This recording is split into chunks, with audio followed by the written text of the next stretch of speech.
What is it? Obviously, Coach, if we could just ask you to get your thoughts on having Marcus back, the decision that he made. He mentioned that he spoke with you and there was a level of excitement, but just getting him back and getting him a healthy Sasser back. Yeah, well, Kelvin and I went to Chicago to watch him.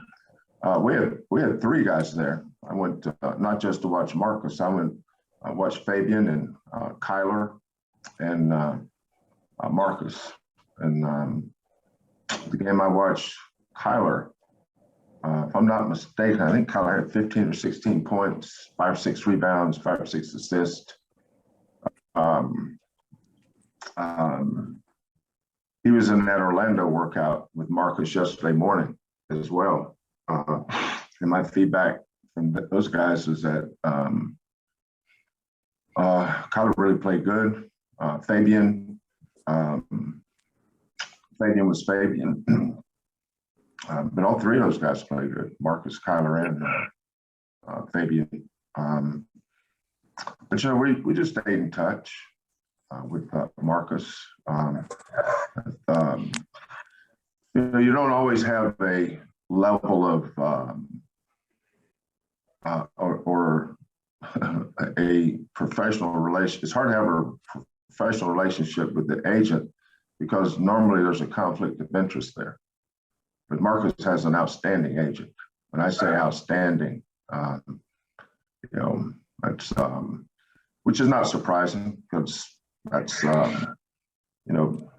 Marcus's mom and dad, Jason Sasser, who was Marcus's high school coach. I think Mark was Jason's agent as well. And Marcus' agent did a great job of staying in touch with me. I got numerous calls, just updates on where we're at and what we're doing. But like any coach, you're always planning ahead. You don't react. If you're having to react in this business, then you might as well get in line behind everybody else. Roster management is a day-to-day business, and knowing what your team looks like, what you want it to look like, who you want to coach, who you think fits the culture. But Marcus was the linchpin. Obviously, he's the best game he played last year. I thought was his last game against Texas State. I had no idea he broke his foot until the next day. And I knew Kyler had sprained his ankle badly, but I didn't know about Marcus until the next day. But I was happy for Marcus. Even during the whole process, I felt like Marcus knew what his plan was, and he was going to stick to his plan. A lot of kids deviate because their agents have a one-way street. You need to come out. You need to do this, and most kids will listen instead of doing the right thing. So I think it was a great experience for Marcus. When I watched him in Chicago, he looked like he did when he left. And I'm sure this experience is giving him more confidence in himself. And what is today? Thursday. So yesterday was Wednesday. I think I talked to Marcus Sunday and Monday. And most of our conversation was when he comes back, when you do come back, we start Monday. Don't think you're going to be getting out of anything. So I'm looking forward to getting Marcus out there and getting to work. We got a lot of young kids that we've got to get up to speed on how we do things here. And, Marcus and Jamal and Tramon, J1, Reggie, we got a lot of veterans that'll help these kids. So excited for Marcus, when he made it official, you could tell there was some relief with him. I think all I know is he's excited to be back. So I think he's ready to have a big year. We'll go to Mark Berman with Fox 26. Mark, go ahead, please, sir. When you talked about roster management, what are the challenges of managing your roster while you wait for a player like Marcus to officially tell you he's going to be back? You know he's going to be here. Well, for us, is having a starter. You know, you need an alpha in your lineup. Jamal can be that guy, but Jamal is a lot better when he's in the paint creating, making plays. He's not a catch and shoot guy. But we had some guys that we were recruiting, and we were completely honest with them about where we were, and those guys were really, really good, very patient with us. Their parents were patient with us, but we were honest the entire process with the guys that we were looking at. So it's just a day-to-day thing, even today, we had a recruiting meeting this morning. You're always recruiting. I mean, we have 2 commitments in our 2023 class. We had a 2024 kid in here yesterday unofficially. We're always recruiting, not just for this team, next year's team. Next year's team is pretty much set. Had Marcus not come back, next year's team would have been set. So, you're always proactive, and you're always thinking ahead, doing what I do. We'll go to Adam Winkler with KTRK. And just a reminder, everybody, if you have any background noise, please make sure you mute yourself just so we don't pick up your background noise. Adam, go ahead with your question for Coach Sampson, please. Kelvin, Marcus is one of a handful of stars that are coming back to school, whether it's NIL or other reasons. Do you think that trend is going to help out the game of college basketball as a whole? Absolutely. Well, I can tell you NIL had nothing to do with Marcus coming back. So it's not a whatever with him. He came back for one reason. He feels like he can, he's in somebody's background stuff is, I think I'm talking over somebody. But Marcus came back because he thinks he's in a program where he can continue to develop. He loves the coaching staff, he loves the teammates, and he loves to win. But you asked a very good question, though, Ryan, about, or Adam, I'm sorry. Adam, you asked a very good question about, is it good for basketball? And the NIL is seeping in. I mean, it's here. It's a little bit in some places that depend on. There's some schools that's strictly how they're recruiting. That's not a rumor. I mean, I'm into business. I don't live in the speculation or start a rumor business. I live in facts. Some schools are recruiting based on NIL. We're not. And when you go down that slope, you're on a roller coaster now with bad brakes and no guardrails. And that's a tough way to make a living. So, but we're not naive. We don't live in. We don't live down the street from Alice in Wonderland. We just, we know our kids, the 2 kids we have committed in the 23 class. I know why they chose Houston. NIL had nothing to do with them either. But I've said, my feeling about the NIL has always been, we're going to take care of our kids once they get here. We're not going to entice them to come with NIL. Once they're here, though, we're going to make sure that those kids have every opportunity to maximize their abilities with NIL. NIL is name, image, and likeness. There's 3 things there that you can benefit from, and they should, because you can. but you got to do it the right way. We'll go to Chris Baldwin with Paper City Magazine. Chris, go ahead with your question for Coach, please.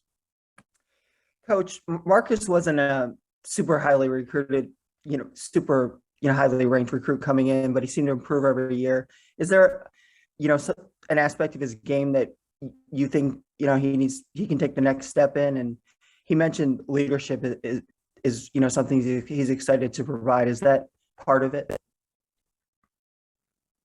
Well, all my leaders have all been different.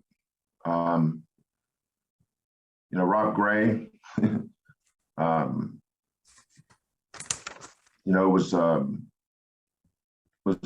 not very good at being a leader.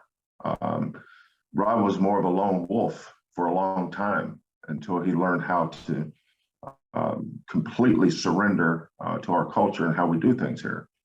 He had to learn to do that. Are those your kids work from school behind you, Chris? I can't hear you, dude. Yeah, it's my daughter. Yeah. That's awesome. She painted one over your left shoulder? Yeah. She painted that? What grade is she in? She's in 3rd grade. So What? Holy smokes. That's I can't. She needs to be a female student athlete. She's going to kill it with NIL.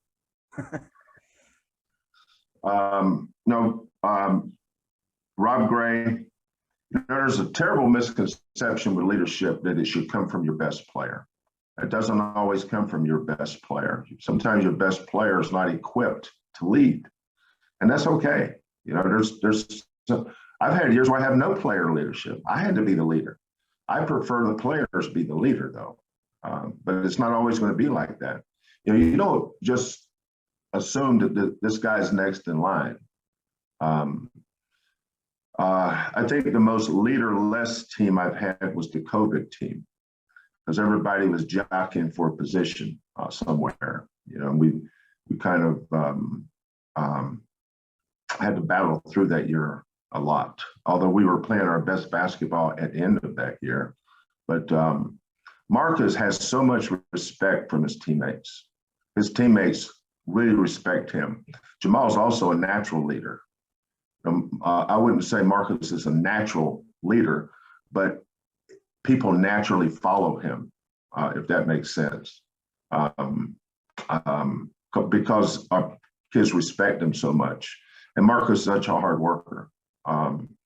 The reason why I'm excited about this team is our best players are our hardest workers, namely Marcus. Now, kids like Emanuel Sharpe and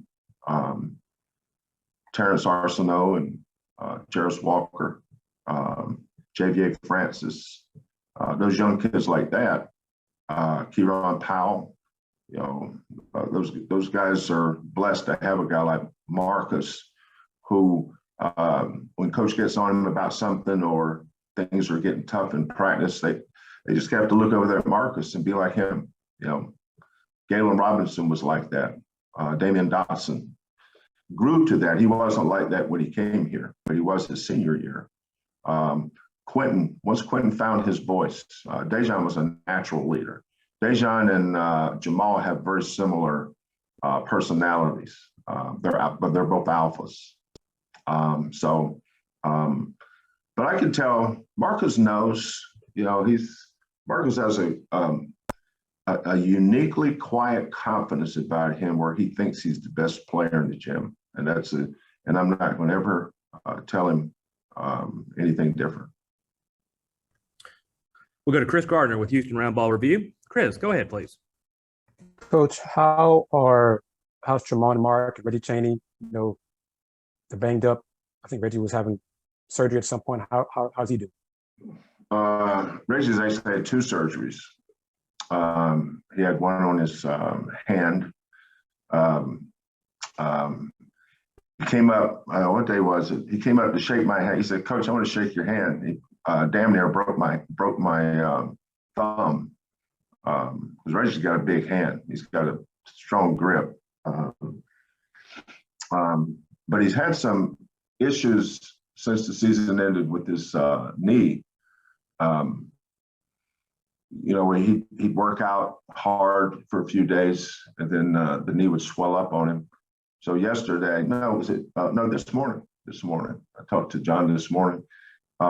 He just went in and get it scoped. He probably will be out 3 or 4 weeks. It's just a scope. Once they got in there, they didn't really find anything that they didn't think they'd see. But he needed to do that now versus later. We'll probably hold him out in the first summer session of workouts, and he'll be ready to go in July. But Tramon, Tramon's looking awesome. He's been cleared and he's in the gym wearing the gun out. Jamal, our guys played yesterday. They were playing 5-on-5. Jamal, J1, all of them were down there playing. So they're you can tell that Terrence Arsenault is down there. Now we got some guys not in yet. They don't have to be in till the weekend. But Emanuel, Jairus, I think Jairus will be here Sunday. Emanuel will be here Saturday or Sunday. Freshmen have to come in and they have an orientation they have to go through, and then they have to get their physicals and medical stuff signed up on them. So once they get here, we'll get going Monday or Tuesday. We'll go to Chancellor Johnson for the next question, please. Chancellor, go ahead. Hey, Kelvin, good to see you. Looks like you had have a nice little tan going on there, like you're enjoying your summer. But looking at this roster, you mentioned some of the guys up and down this roster now. Now that Sasser's returned and you've gotten your transfers in, I know you mentioned you're still recruiting. I know it's still early June, but where do you see this roster right now, at least on paper? Well, I think you judge your team on your veterans you have coming back. Jamal's been through the wars now. Jamal, Marcus, Tramon, Reggie, J1. We have 5 guys that, have played some meaningful games, some big games and big time games in big time environments. Marcus had 18 or 20, I can't remember how many he had against Baylor in the Final Four. Jamal, I think, scored 18 or whatever it was against Arizona to go to the Elite Eight. J1, I thought, was our best player on the floor against Villanova, period. He was the best player we had. Reggie started on a Final Four team. Tramon, I haven't forgot the play he made against Rutgers and how he played leading up. That was his freshman year. He really didn't have a sophomore year. So those 5 guys have been through the battles, and that's how I judge the roster. The new guys, they're all question marks. We'll go to Mark Berman for the next question, please. Mark, go ahead with your question for Coach. Kelvin, you touched on it a little. How much Marcus said the process has helped make him become a better basketball player? How does that work in helping him become even better than what he was going through all this draft stuff? I just think the preparation, his agency moved him to Chicago, and I know that agency has, he was working out every day with the other players that are with that agency. The kid from the Murray kid from Iowa, can't remember his first name. Supposed to be a top 10 pick. You guys know what I'm talking about, right? Keegan Murray. Yeah, Keegan Murray. Matt Mayer kid that just transferred to Illinois. Marcos is rattling off all the guys who he was playing against those days in preparation for his workouts, and then playing well at the G League Combine, then getting the invite to the NBA Combine, and then the workouts. Obviously, I'm good friends with just about every team. Every time Marcus would do a workout, he'd call me and tell me who said hello.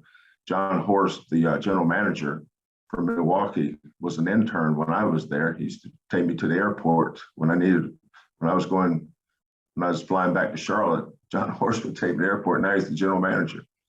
Budenhauser and I worked together with San Antonio. So,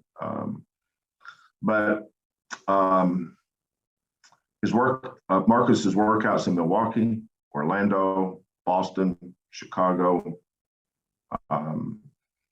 just experiencing those. An NBA workout, you're only allowed to invite 6 guys. So he had to play 3-on-3. And Marcus is going to excel at that because that's, Marcus is such a good ball handler. He can get to his spots and get his shot off. But obviously there's things he needs to work on. Let's not act like Marcus is the perfect player. He's not. He's got a lot of things he's got to get better at. There's a reason he's coming back to college.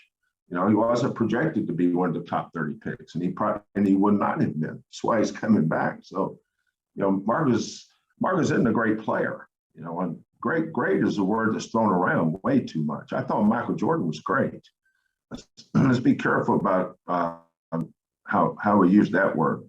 Marcus is a developing player. He didn't play last year. He's had some good workouts this spring and summer, but he looked good 5-on-5 when I saw him. But I know Marcus is in the kind of shape he's going to have to be in. None of them are. They're in June shape. They're not in December shape or February shape. There's a difference in June and November around here. But Marcus will get there. I have a lot of confidence in that young man. But all those experiences, though, Mark, they were big for him. And I think what it did was just lift his confidence. And what Marcus will do is take his confidence and lift his teammates' confidence. He'll give them confidence. You always got to have somebody that you can get your swag from. Last year we got our swag from Fabian. Year before we got our swag from Dejan and Quentin. Year before that it was Nate Hinton. I said Dejan and Quentin. You have to say Justin Gorham in that group too. We've always had guys. Every team's had guys, but we had to develop those guys. It's like Chris was talking about Marcus. I only think there's 2 schools in the state of Texas that offered him a scholarship, us and UTEP. But there's a reason why we liked him. As I've said many times, we don't run down to the mall and hand out scholarships now. So Marcus, we always felt we could develop him into being a good player. He wasn't when he got here, but he's developed into that. And I still think there's some room underneath his ceiling too. He's got to get better. He's got to get better at reading pick and rolls. He's got to get better at decision making in the paint. He's a lot of areas, and those are the things we'll work on. We'll go to Joseph Duarte. Joseph, go ahead. But if I could follow up on Reggie, the hand surgeries, did it confirm kind of what you guys already knew, or was there anything additional, that he went through, during the season that came up? No, it was exactly what they thought. Joseph, he had basically what comes down to a broken knuckle. Because if you look at that hand, if you bake a fist, you see your knuckle protrude, and then if you go down from there, that bone and that tendon, and there's some loose stuff under there. That's what was. He had a fracture in that, so they had to go in and fix that. And his knee's been bothering him for a while, but this summer the swelling wasn't going down as quickly as it was earlier. So they, anytime you go into the scope, let's say when they went in with Tramon, when they did Tramon's labrum, they found out he had a tear on both sides, and they didn't know that until they got in there to look. And when they got in there to look for Reggie, it was what they thought, no more.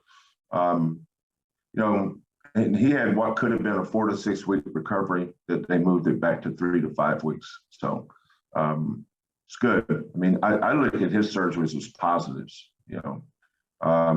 In some ways, it's actually pretty good for our young guys to have Reggie out so they can get all those reps and get those opportunities. You know, Reggie is what Reggie is. You know, we're not going to change his game. So we know what we have there. But, you know, Javier, Kieran, Jaywan, Jairus, Terrence, you know, we'll put a lot of emphasis on their player development this summer. Kelvin, if I'm not mistaken, you're at 12 spots right now. Is that pretty much it, or will you hold that last one as a, you know, insurance, or do you feel like you're good there going, you know, roster wise going into the summer? Well, you never say never. Depends on what pops up. I don't have any plans to fill it right now, but that doesn't mean something may not come up. Who knows? I got time for 2 more questions. The first one will go to Dayon Dunlap. Dayon, please go ahead. Hey, how you doing, Coach Sampson? Hey, Dayon. A question about Emanuel Sharpe. What do you see from his progression during his early enrollment last year, and what was progression / development, and what skill set do you see that he'll be able to bring to the program? Well, he was he had a horrific injury with some tough surgeries. He wasn't clear to do 5-on-5 stuff until sometime in March. And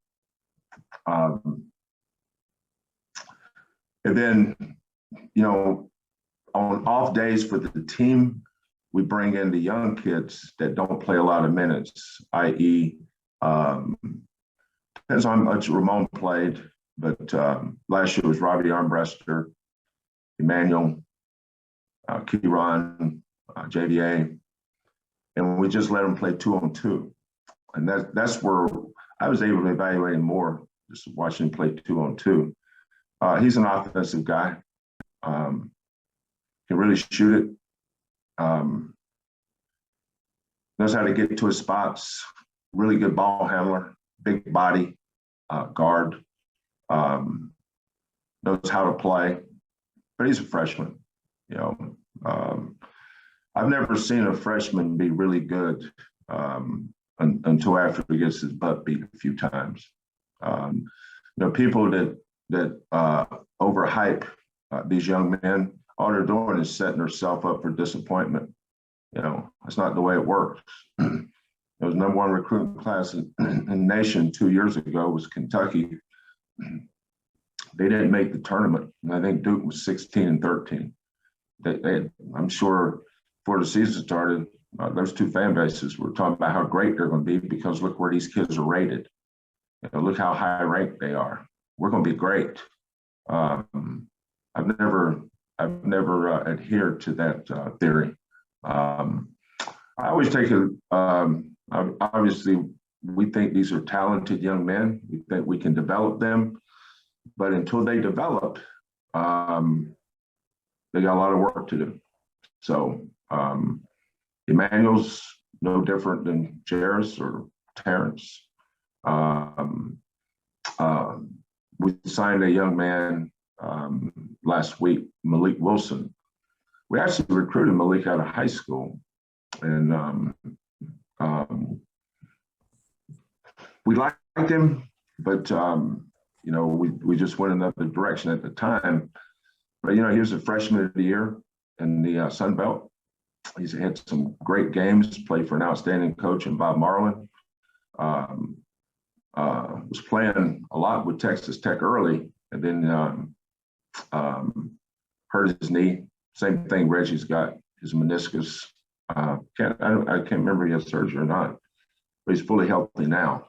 But you know, in practice every day, you know, you guards. You can have too many guards, but it's the same sense. You can never have enough. I mean, look at us last year. You know, this time last year, you know, we bring kids in, everybody will, you know, have no idea how good these guys are. You know, how many people knew who Tajay Moore was this time last year? Nobody, because you never seen him. Well, we saw him, we recruited him. You know, Mylik Wilson's a good player. Emanuel's going to be a good player. Nobody ever talks about Ramon Walker. Remember the Wichita State game on the road? Remember plays he made against Arizona? He played, I think, 20 minutes or more, maybe 25 minutes against Arizona. He's back. So we've got really good depth in the backcourt. But guys like Emanuel just have to keep working and continue to develop. And that's, that's always been a strength of our program, developing these young men. We'll go to We'll go to Chris Baldwin right now, and then one more with Chris Gardner, and that will be it. Chris Baldwin, please go ahead. Coach, when you hold that first team meeting, before that, first summer workout, do you usually have a message or something you want to get across to the team? And is there, one for this group or, points you want to get across that you're going to use in that first meeting? They're all the same to me. This is just a new group. I don't see this group as any different than last year's group or year before that or year before that. We have very simple goals. I don't ever think outside of our box.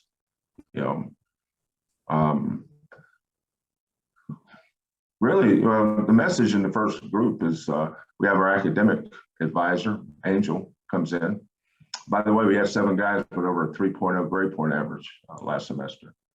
We have Angel come in. I think our team grade point average is 2.76. It's pretty good, especially the second semester with all the travel we had to do.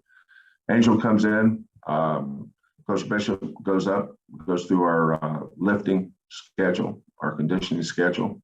John Houston goes through, make sure everybody knows you have to get taped. High school kids, have a tendency to throw their socks on, their shoes, and run out there and want to play.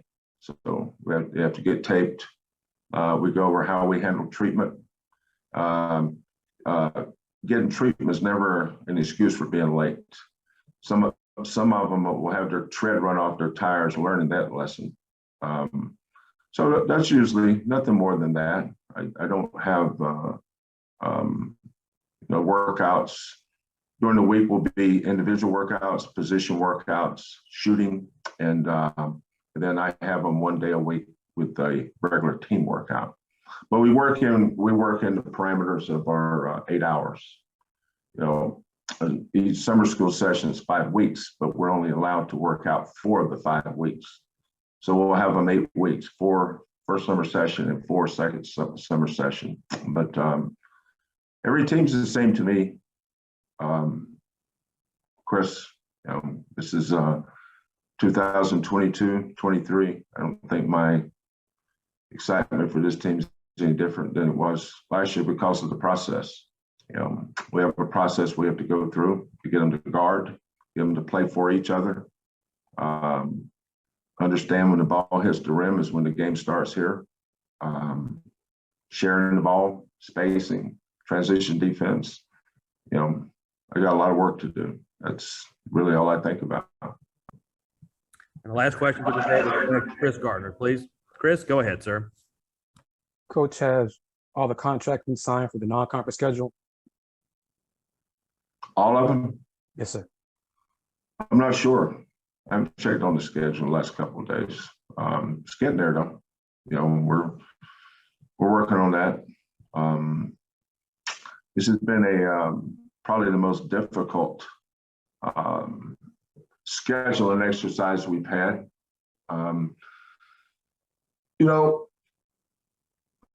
We didn't have any when we got here. We didn't have any problem getting games. We didn't even have to call. It's calling us. I felt like the homecoming team. Everybody wanted to play us in homecoming. And when I was at Montana Tech, the 3 greatest, we've won a bunch of conference tournaments over the years at Oklahoma and different places, Houston. But this is a true story. We played College of Idaho, who had a 56 home court winning streak on Friday in Caldwell, Idaho, on Friday night. On Saturday night, we went over to Nampa, Idaho, and played Northwest Nazarene homecoming. Eastern Oregon was bidding with Northwest Nazarene because they wanted us in their homecoming, and they wanted us so bad they moved it to Sunday. Who has homecoming on Sunday afternoon? Well, to play Montana Tech, you did. So we beat College Idaho on Friday, stopped their long home court winning streak. They had a great coach named Marty Holly. We beat Northwest Nazarene in front of 5,000 Nazarenes at their homecoming on Saturday night. Then we beat Eastern Oregon State in LaGrange. Was it LaGrange or LaGrande, Oregon, on Sunday? And I think that one was in double overtime. And then we got on the bus and drove 11 hours from Oregon back to Butte, Montana. In a 1967 trailways that going up and down those hills, all I do is remember how loud those gears were. It's like grinding hamburger meat.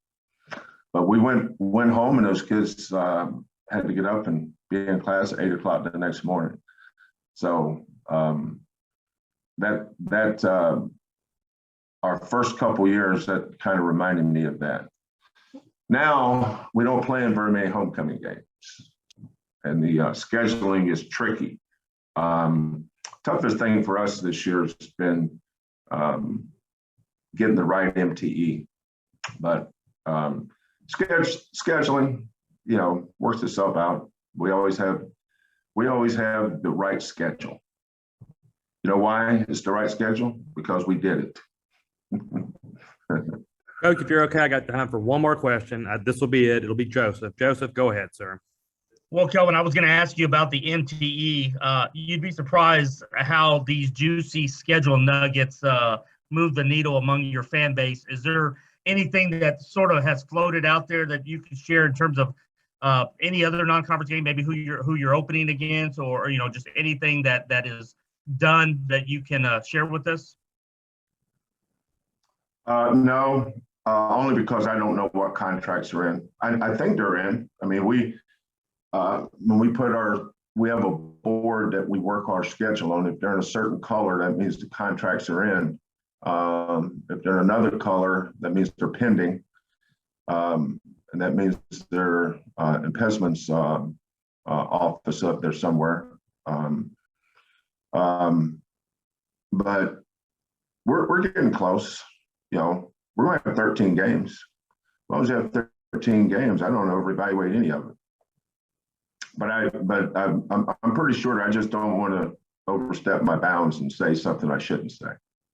The MTE will be here in the mainland, right? I mean, you can't go. It's not, Hawaii is not an option, and I don't know if the Bahamas or anything like that. But will it be here in the States? As far as I know.